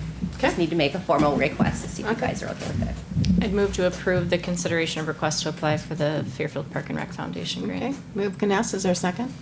Second. Second by Gandy. Any other discussion? No, please call the roll. Kness? Yes. Gandy? Yes. Flournoy? Yes. Rowe? Yes. Toohill? Yes. Thompson? Yes. Great, thank you. Thanks for all your hard work, Deb, appreciate that. Next action item, consideration to accept sludge removal project as final. So, I think this project was bid last April. A lot of the work was done in the summer, and then really within the last couple months, Cornerstone Excavating was the contractor for this. The way the project was bid was the lime from the water treatment plant was a lump sum unless the contractor felt that our lump sum estimate was off, and then they could pay to have the final product, the basin, surveyed to confirm that quantity. So the final construction cost was within $850. The only change was some additional rock that was placed after the roads were torn up. The big thing I wanted to point out to the council was the contract completion date was November 1st on this. They were substantially complete on December 10th. Staff is completely happy with this. With the month of July and September and all of the other months that we got rain this year, we're very happy with the progress that they made, and so we're not recommending any liquidated damages as we close this out. We do recommend that we hold the 3% retainage until the spring. There's a few cleanup items that need to be done, and the contractor's in agreement with holding that $6,465.95 of retainage until the spring, just to come back and do those few items. So the final recommendation is to accept the project as substantially complete and not charge liquidated damages. Okay, is there a motion? Move to approve. Moved by Kness, Second. second by Toohill. Any discussion? And we paid the 95,000 tonight. Yes, it was, the claims. It's 95,000 already was in the paid. claims, Okay. yep. Already approved it. We hold Yeah. it though in the vault until the time's up. No, I mean, when we have the retainage, we Yes, do, but yes, I yeah. mean, if you guys would have not approved it, we would have held on Yeah. to it until we got it figured out. Okay, any other discussion? Please call the roll. Kness? Yes. Toohill? Yes. Thompson? Yes. Flournoy? Yes. Rowe? Yes. Esti? Oh, she's still gone, sorry. Gandy? Yes. Okay, that was approved unanimously. Next action item is consideration of engineering services agreement amendment for electrodialysis reversal system with French-Reneker. This is a cost of $244,000, is that correct? I believe it's a total change of 36,000. Yeah, but the total cost is $244,000. Yes, yeah. So, and I wanted to present the basics of this because a lot of this is coming from the capital improvements plan and changes that we requested as the owner. Marcus and Stephen are here to answer any additional questions or correct me if I'm wrong on this. Our EDR project is replacing the treatment process at the water treatment plant. But with that, and because we intend to use state revolving fund loans to fund it, we have decided to include replacing the generator at the well, or at one of the well sites, and then also replacing the HVAC equipment for the water treatment plant, and then adding variable frequency drives or VFDs to a couple of the well pumps. These are things that are needed in our capital improvements plan. They're larger items. We could work them into our CIP, but again, because we are going to be borrowing that money at this time now, it makes sense to borrow it at one time and not have all of those fees. So this change from French-Reneker is primarily related to adding those things to the design. There's a small additional amount with the financial advisor that they need to provide some additional cost estimates to help it get us through that process of borrowing money. And I said that we were going to use SRF loans. Our hope is to not use SRF loans because SRF would require us to bid out the product, and we can't say this is the specific company we want to use. So what these additional cost estimates are going to show us, or we'll do the estimates in order to prove that by replacing in kind, the same company that we have now, it's going to be a lower cost to the city than putting in a different brand. That by replacing with the same brand, going with a sole source, we don't have to change out piping and valves and other things, but we don't get a competitive bid. And so that's really what Piper Jaffray needs in order to justify us not following that section of state bidding laws. Yeah, I mean, Travis talked to us for like an hour to explain this, and I'm trying to explain it in a minute. But basically, Piper Jaffray needs an additional cost estimate to justify us not doing competitive bidding. Okay. So in addition to adding stuff to the project, French-Reneker is going to help Piper Jaffray with that cost estimate. There we go. Okay. Did I sum up Travis in an hour? Yeah. Okay, all right. Okay, council, is there a motion to approve? Move to approve. Moved by Kness. Is there a second? We already approved the 208. Yes, Okay, yes. So this is for an amendment to 36. add. This is for 36. Yes. Okay. Second. Second by Toohill. Any further discussion? Not, please call a roll. Kness? Yes. Toohill? Yes. Thompson? Yes. Rowe? Yes. Flournoy? Yes. Gandy? Yes. Okay, that was approved unanimously for the engineering services agreement with French-Reneker. Okay, next is our third and final reading for the consideration amendment to dog fees. This was ordinance 1275. This is pushing, changing our dog fees from starting at $50 to $75. And I'll open the public hearing. Is there anybody that wants to speak to this ordinance? Seeing none, I'll close the public hearing. And council, would you like to vote this for the final reading? Yes. So moved. Moved by Gandy. For a second? Second. Second by Kness. Any discussion? Not, please call the roll. Gandy? Yes. Kness? Yes. Rowe? Yes. Thompson? Yes. Toohill? Yes. Flournoy? Yes. Is that everybody? Okay, that was approved unanimously. Thank you. Okay, next is a public hearing. This matter of an ordinance providing the general property taxes levied and collected each year on certain property located within the Sunrise Trail urban renewal area in the city of Fairfield, county of Jefferson, state of Iowa, by and for the benefit of the state of Iowa, city of Fairfield, county of Jefferson, Fairfield Community School District, and other taxing districts be paid to a special fund for payment of principal and interest on loans, monies advanced to, and indebtedness, including bonds issued or to be issued, incurred by the city in connection with the Sunrise Trail Urban Renewal Area Phase 1 parcel. So, in layman's term, what we're doing is collecting those funds through the TIF into a special fund for the from the Sunrise Trail. And so, I will open the public, this is the third and final reading for ordinance 1276 related to this. I will open the public hearing. Is there anybody that wants to speak to that? Seeing none, we'll close the public hearing. And council? I'd move to adopt ordinance 1276. Second. Moved by Kness, second by Flournoy. Any discussion? Seeing none, please call the roll. Kness? Yes. Flournoy? Yes. Gandy? Yes. Rowe? Yes. Toohill? Yes. Thompson? Yes. Great, thank you. Approved unanimously. Exciting for Sunrise Trail.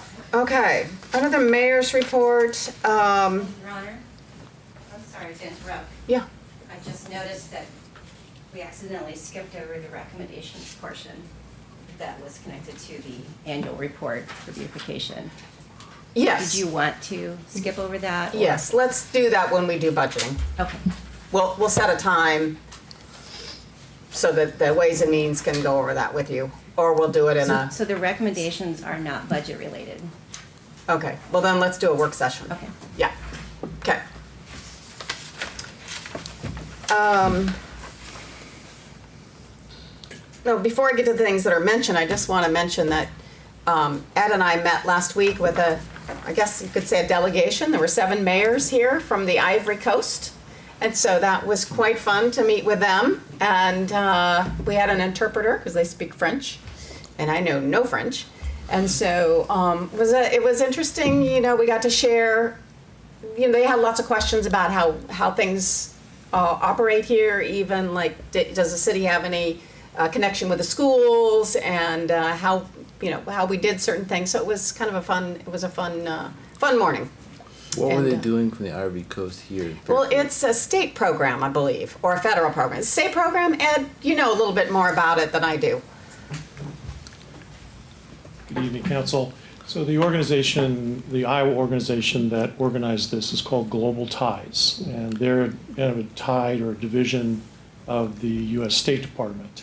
And they promote citizen diplomacy, and so they're bringing in people from other countries. They may be international students. At this point in time, there were mayors that had come to Iowa to basically look at agriculture at all different levels and scales, and also economic development. Grow Fairfield had an established relationship with Global Ties, so we were asked to be a host and to make a presentation on rural economic developments and what our city is doing. So that was the connection there through this organization called Global Ties. I think they spent about 4 or 5 days in Iowa, traveling a bit, but we were honored to be their hosts for the day. Yeah, it was fun. And one of them happened to be a Rotarian, so I grabbed a Rotarian flag and presented that, and I forgot the flag. I got a flag from their city, and so I'll bring that to City Hall and we'll display that as well. Under board appointments, we have a reappointment for Scott Willman on the Fairfield Arts and Convention Center Board, and would like to reappoint him. He does want to serve another term, so I would like a motion to approve his reappointment. So moved. Moved by Kness. Second. Second by Toohill. All those in favor, say aye. Aye. All those opposed, same sign. Great, thank you. And then I put in front of you the Rural Housing 2.0 Task Force, and some of this is more structured, and that was actually in the grant. So I would like to appoint the following people. Doug Reinert, Paul Gandy. Paul Gandy would be the chair. Weston McKee, Don Holting, Ed Malloy, Rachel Hillier, Jennifer Hamilton, who represents, you know, she has the Fairfield Cares, and Amy Jones from AGRA as a large employer, Tammy Kramer from Iowa State Bank for the banking sector, Shanaz Kreider, Habitat for Humanity,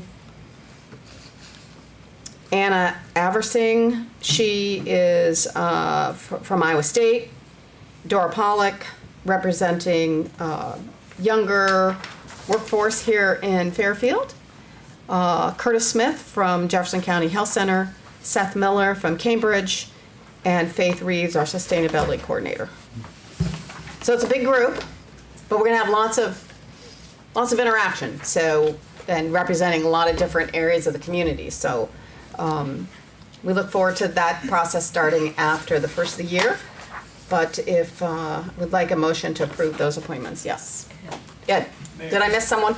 No, you got everyone. Okay. I just wanted to mention that there are going to be student interns involved. There are going to be about 14 of them, so they're going to make a number of trips, and they begin their semester at the end of January, and then they'll work through May.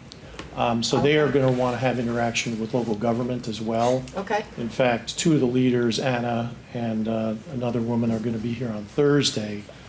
So if you have time, or any other council members have time, to meet with them just to discuss how they're going to go about the process, that's an option for this week. Okay, do you know what time? They'll be here from 10:30 through 3. At your office? Yes. Okay. Council, you're on notice. Okay, so I'd like a motion to approve this task force. So moved. Moved by Toohill.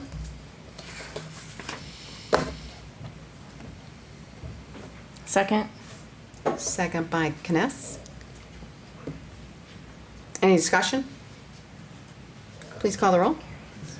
Toohill, Yes. Kness, Yes. Flournoy, Yes. Rowe, Yes. Gandy, Yes. Thompson. Yes. Okay, thank you. Next is to set the special city council meeting for January 2nd, 2026 at 12 p.m. That's when we will swear new people in. So moved. Moved by Gandy, Second. second by Kness.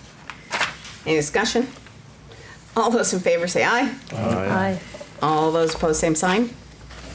Great, thank you.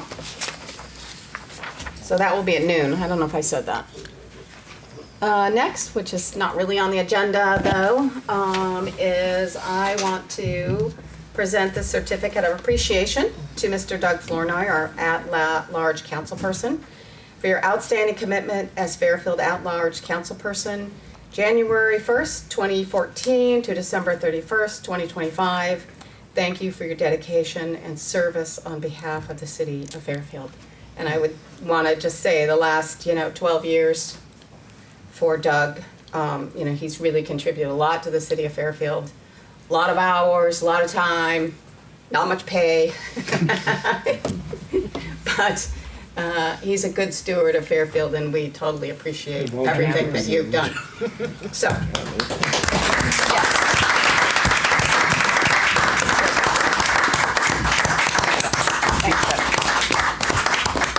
And there's cake in the back after the meeting that you can come and join and partake.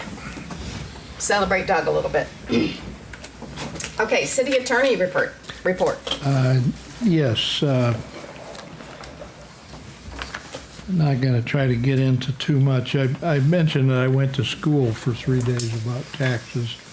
One of the speakers there that sort of got hissed and booed, which that usually doesn't happen at tax school, but Was it a legislator? it wasn't a legislator, it was a member of the Iowa Department of Revenue.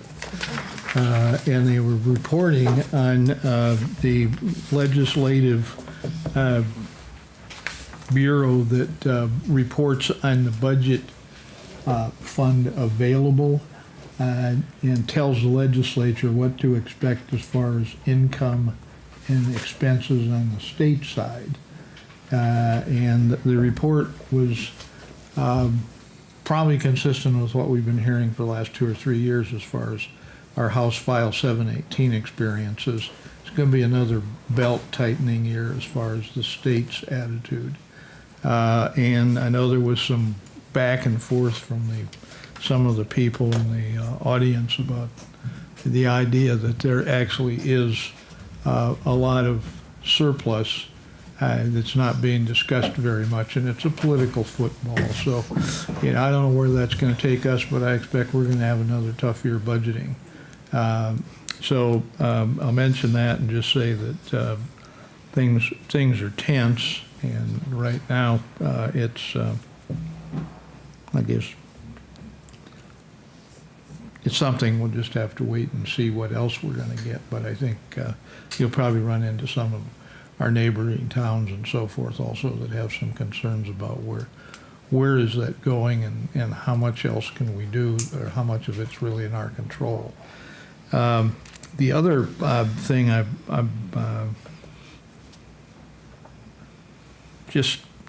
I'm not exactly sure what our community might need to do here in the next 2-3 months. I've had a couple calls, and I've also had somebody come and knock on my door, and I also had somebody talk to me while I was shoveling in the driveway in the last 2 or 3 days, which is, they weren't telling me that I'm too old to do that. They were telling me that we probably have a reason why our community should look at some of our rules about our snow ordinance. Well, I thought we had a fairly reasonable snow ordinance, And I don't know who told these folks that we don't have a reasonable snow ordinance, but one of the reasons I got door knockers was that up and down the streets, and I have the chief of police sitting here in front of me, and probably you got a couple calls too. People got reminders on their car that they can't park when the street is a primary street that's going to be cleared. And I know there were some cars that were ticketed. There were some cars that were told they're going to be towed. There were other cars that were told that we have lots that they could go to that are impound lots, and they have other lots that are free city parking lots. As far as I know, there's only one really free city parking lot as far as long-term, and that's up where Eclipse Lumber lot is over by University Avenue, kitty corner up there. On 4th Street, you could take a semi over there and park it the way I understand it, and it would be legal to leave it there for a while. But anyway, people are upset about not having a good place to go in this kind of situation. But some of the people I was hearing probably the most noise from, they didn't really think about the fact that they were going to have to do something with the vehicle that needed to be moved and got tags put on it and so forth until it had 8 inches of snow on it and it was non-movable. That being the case, our snow ordinance, we spent a few public safety committee meetings on it. We've borrowed from other communities' snow ordinance and so forth.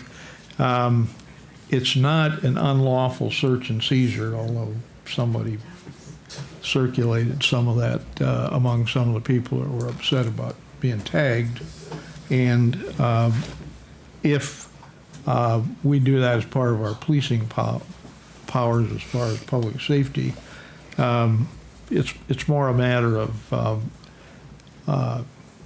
notice adequacy, and I'm not exactly sure what I could fashion for the council or what the council could fashion that might be more palatable to the community, but right now we don't have the same thing we used to have for decades as far as our local community radio station letting people know that this is going to be a whopper of a blizzard or things like that. So we're a little short on that kind of media news. It's also something that when you want to get out and do that, some other communities that I'm aware of have, I guess, what we call drop signs for the snow event. And that means that you have something that I don't think our force has right now. Maybe back in the days of Kendrick Wilson, if we needed somebody to go out and let the drop signs down and the things that operate something like our stop signs do at John, the school sites. If I can interrupt you, the one thing I want to clarify about assuming what you're talking about is the same issue that I've heard about over the last week and a half, all of the tickets that happened after the last storm were parking violations not related to the snow ordinance. We have a very clear snow ordinance policy that dictates where, when, and how the snow ordinance is going to be declared. Because that was my first question when I heard about all this. I was like, well, it says in the policy that myself or the city admin declares it, and I didn't declare it. Doug, did you declare it? And he's like, I didn't declare it. And so then we followed up and we were told that no, those individuals had not moved their car in approximately 5 days. I think there is some discussion on what constitutes moving, but that's another issue. But that was what the tickets were for, was because they had not moved in the required, is it 48 or 24? 24, isn't it? 24 hours. 24. 48, they're abandoned. Yeah, and so that is So, I mean, I understand what you're talking about with, there are people who in this community who currently have concerns about our snow ordinance, but the ones that I've been hearing about over the last week and a half were not a result of a snow emergency or a snow ordinance. We have not declared a parking ordinance. Our parking ordinance related to snow is only applicable to the downtown area. And Dave and I were rock, paper, scissoring on who was gonna come up and explain this, but I guess he's gonna come up anyway. We both lost. We both lost. But I do have, I mean, again, the snow ordinance policy as well as snow removal is in a written policy form that we can provide. It does, I was reading it the last couple days, it does need to be modified because it still mentions that it'll be sent to the radio, but we publish it on the policy says that we'll publish it on our website and on the Facebook page. I'll have to look it up, but I think it's at least 4 hours, but preferably 8 hours in advance of towing any vehicles. But I can double check that real quick just to clarify that, so. Okay, that's good to know. All right. Yeah. Yeah, I expect you're gonna hear from some people. I had something well before the storm with a case up in magistrate court with somebody disputing that we have the right or the authority to make people limit where they park in town. And this is somebody who I think lives in an apartment up above Square, and they don't like being told that they need to park either in the 24-hour or 12-hour parking and move their vehicle daily, or they can take it over to the Eclipse Lumber Yard, and that yard area, they can park there for a week. We want to remind our public, and most agree with this, and that our city streets aren't for parking. Actually, they're to travel between. And it's the responsibility, and when you park in bad spots for a long time, we can't get fire trucks through, we can't get squad cars through, we can't get ambulance in. And this time of the year, it has a lot to do with the snow. I actually get a lot of compliments this time of the year because we don't have to, citizens don't like complaining about their neighbors and the cars that sits there for months and months and months. They hate to call us because then it just honks off the neighbor. And this is the one time of the year that the officers can testify without having to get a complaint that those cars are definitely sitting there for a long amount of time, and the citizens don't have. So I also get a lot of compliments, hey. And the first question I always ask is, when they're mad that they got a parking ticket, is how long, honestly, has it been sitting there? Has it been months? And that's the reason we're out there. We're trying to get, a couple times a year, we'll go out this time of the year and be able to then testify that, you know, if it does go to court, then we can testify that it was covered with snow. So we know it was set there at least. We weren't out there Sunday. Right after the snowstorm, people were upset. We'll give them 3 or 4 days. But once again, it's to get those problem vehicles cleared up so citizens don't have to call in neighbors. And it handles a lot of problems. And we get a lot of compliments later. I'll get calls, hey, thanks for getting that car that sat there for a couple months. And the only other complaint that we've had was the increase in the fine, and it's like any fine in Iowa. It goes up like any other cost, and if it's $2, people would laugh, or $5, whatever it was before. Now it's $50, and it makes people move their vehicles and get a different driveway or parking lot or off the street so we can have the streets back for travel instead of parking. One of the things that's making people unhappy also is the fine that's different than the yellow cafeteria fine used to be. We set it low on purpose. But with the $50, the other problem now is people that dispute, they also get to have the clerk of court impose a $55 or $60 court cost. And they have a right to be heard in court. But if the magistrate says, well, you're still in violation, it doubles their pain, so to speak. It also goes on their record, which Yeah. it wouldn't normally do. A parking ticket it wouldn't, but if Right. you file it in the court. Yeah, that's true. I found what I was looking for. Oh, you scared me to death.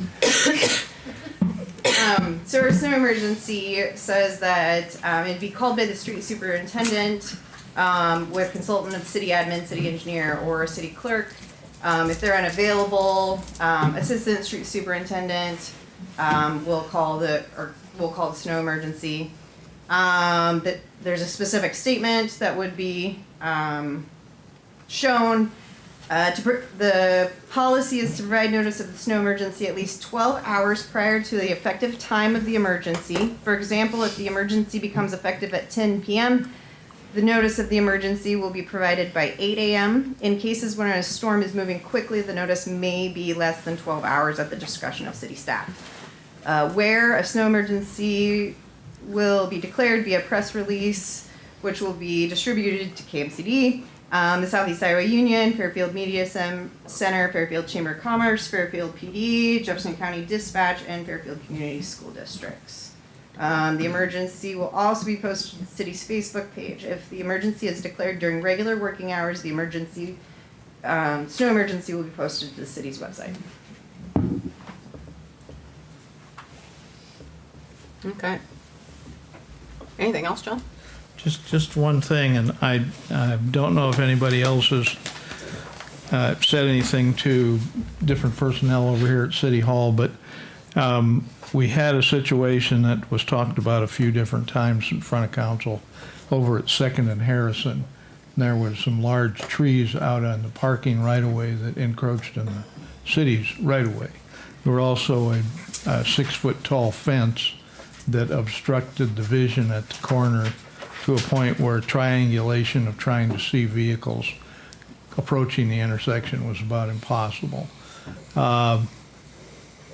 There was an agreement reached between the owner of the house and the city a few weeks ago. And since the last council meeting and over the Thanksgiving break, I believe we probably, we could say all kinds of nice things to Joe Hurd, because Joe orchestrated a change both of the way the trees look over there, and that whole fence was moved towards the house north about 8 to 10 feet. So it doesn't obstruct the triangulation of the view of that intersection anymore. So we basically, next time you run into Joe, probably tell him that worked out beautifully. And we haven't had any more complaints from neighbors down on 2nd Street. And Mr. Cardinal, the owner of the house there on the corner, I think he's happy about the whole scenario. Yeah, it's definitely, it was So, a good change, yeah, definitely. that's all I have. Great. Under committee and board reports, we really don't, there were no reports. However, in the work session, we did talk about referring to the Economic Development Committee incentives and/or ordinances for downtown buildings. So I think it's the council's wish to do that. So I would take a motion to move that topic to the Economic Development Committee. So moved. Moved by Kness. Second. Second by Gandy. Any other discussion? All those in favor say aye. Aye. All those opposed, same sign. Okay, thank you. That was approved. Administrator and department reports. Project update first. Just a few things here. This week, I finally finalized the Highway 1 improvements listed there on page 1 because I like my numbers on my graphs. The breakdown of percentage of the funds is listed there with 10.58% of actual city funds being put towards the project. The rest are grants, DOT grants, and TIF dollars. So really great to have that project and to have that one finally closed out. Then next, I wanted to point out with the fire station, seen a lot of great work over the last month. And I said this when the bids came in, but I wanted to remind the council and the public is the walls were precast walls, and so they went up very, very quickly. It's gonna look like nothing is happening for the next probably 6 months. As the building gets enclosed, the inside trades like electrical and plumbing are gonna be doing their work, and it's just not gonna be as obvious that something is going on. We do hope to install our time-lapse camera inside in order to keep people apprised of what is going on, but it's just not gonna be as obvious progress. And we knew this would happen. It would look like a lot is done, and then it will look like nothing is being done. But I promise you, stuff is happening on the inside, and we'll try and keep the public apprised with our videos as that goes on. But just we're at that stage where they're going to be starting the inside work, and it's going to not look as impressive. They did get the generator installed the last week, so even the larger crane is going to be moving off site, and again, not as impressive as it has been over the last month. The last thing I wanted to point out, some great news, is that on December 9th, the Iowa Transportation Commission approved our funding application for the pedestrian improvements at Main and Burlington. This was our TSIP application. We applied for, or the city applied for $212,630 for the pedestrian improvements. We still intend to apply for U-Step funds for the traffic portion of those intersection upgrades. The TSIP money isn't available till next fiscal year anyway, so we're probably talking a year before these improvements start. Hopefully we have good luck with the U-Step money as well, but we did get that notice. I do see in the report that it says I attached the TSIP application just to remind you of what that project was, but I forgot to attach it. And my proofreader didn't catch it either, but you guys did approve it at your August 11th council meeting if you want to go back and look and see what those were. And like I said, hopefully we bring, after the new year, we'll bring the youth step application forward for your approval. And that is all I'm going to report on for today, unless there's any questions. Hearing none. City Administrator report. Budget season has begun. So spreadsheets have been sent out to all department heads and anyone that uses municipal funds to begin the budget process as far as turning in their numbers. And that due date is December 19th, which is this week. And if they don't send me those spreadsheets back with their budget numbers, then I'll be happy to fill out those numbers for them. I think that they would rather they participate, so that's the expectation. Then we will begin going through our capital improvements plans, our asset requests, those sorts of things. So away we go. And we do have a list of dates and deadlines that we will work through. Most of it is set, but not all of it, and we will keep the council informed over that. The first snow event of the year was November 22nd. The street department, the parks department are always out. All of our other city crews help doing their own thing, but the ones that we see the most are the parks and streets departments. Haven't had any complaints this year so far. We've had 3 events since then, and very, very pleased, and I've had a lot of compliments versus like when I first got here, we had 36 inches of snow in 2 days and everybody was mad. So just be patient. I also would like to circle back to 2nd and Harrison, that has been an issue for a very, very long time. I've had a citizen that continuously calls me wanting the safety of this intersection, but of course, we're always careful of property rights and working with the property owner, that they didn't realize when they purchased the property that the fence was built on city right-of-way, set down, and I was kind of tired of talking about it. Joe Hurd again said, is it okay if I step up? And he actually got his own group. And true public service is not only is serving the public their job and what they get paid to do, but actually took time out of his own day, out of his own vacation, and went and helped this citizen. To me, that is true public service, that he worked with this individual, he helped the city, he helped the property owner. And I want to say thank you to Joe Hurd and the people that helped him. I don't know who it was, and I don't know whether it was just him individually or he had a whole group of people, but I was very, very pleased and very, very blessed that he stepped up in the way that he did, and I wanted to say thank you. I think you should make it clear that I think it was his church group that did that. I think so. And it wasn't city employees doing it. It was not. Just they weren't being paid by the city to move not at that all. fence. Saved everybody some time and money. Yeah. So appreciate that. And it was city property. It's our city right of way. We could have used city equipment and gone in and wiped it out and made a big mess of things, because sometimes we do that when we just need to get things done. But Joe was very methodical and very kind, and I appreciate that.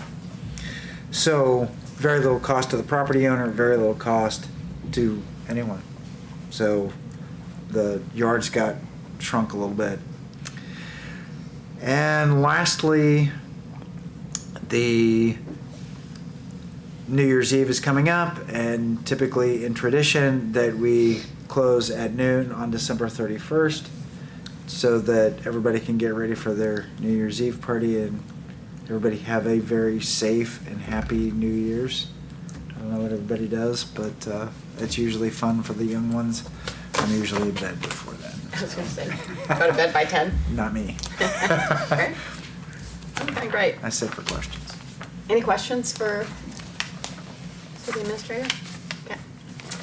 Just want to remind the council that this Friday at noon is the city's Christmas party at City Shed. Hope to see you there. Thanks, Mrs. Santa, for the cookies. I'm gonna try not to gain 10 pounds this year, though. And please stay, everyone, for cake in the back. And with that, to honor Doug, with that, I'll take a motion to adjourn to January 2nd, 2026. Another year is up at noon here at Council Chambers. You want to make a motion? Yeah, I'll move that we adjourn. All right. Thank you. Moved by Flournoy. Second. Second by Toohill. All those in favor say aye. Aye. All those opposed, same sign. Okay, meeting adjourned. Thank you. All right.